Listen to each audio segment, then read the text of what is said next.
The last pale stripes of light were fading quickly behind the city's expanse that evening. The street, still damp from a recent rain, glimmered thinly. The streetlights had not yet flickered to life, and the street was hanging suspended in that breathless, squinting moment between light and dark. I was on my way home from what had been a difficult job, leaving me exhausted and grim. I took long steps, my hands balled into fists, shoved deep into my pockets. It was chilly, not a biting cold, but a murmuring one. A cold that sent its pallid hands slightly creeping along your skin. Whispers of touch that raised goose pimples, hair, and suspicion. I felt my heart rate quicken. My breathing became labored. I paused, eyes fluttered shut, and heard the muted crunch of a single footstep behind me. Then nothing. There was someone following me. I set off at a deep run, all springs and gears turning, and now there was no mistaking it. I most certainly had a pursuer. I didn't look back, I only ran.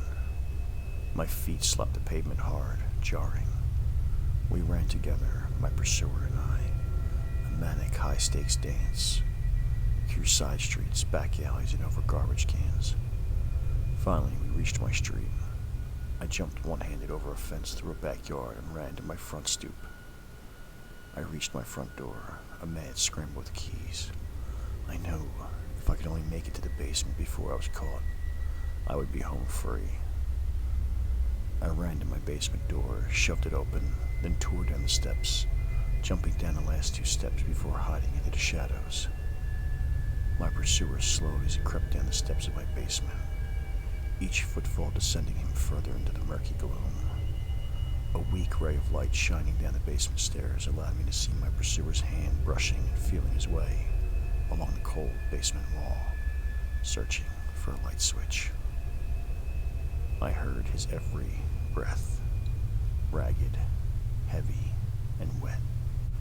As his hand met with the light switch, he quickly flicked it on. I watched as the man in the blue uniform stood frozen in terror as his gaze swept over the room, from the blood-stained walls to the gory freezer in the corner, to what was left of my previous dinner on the surgical table.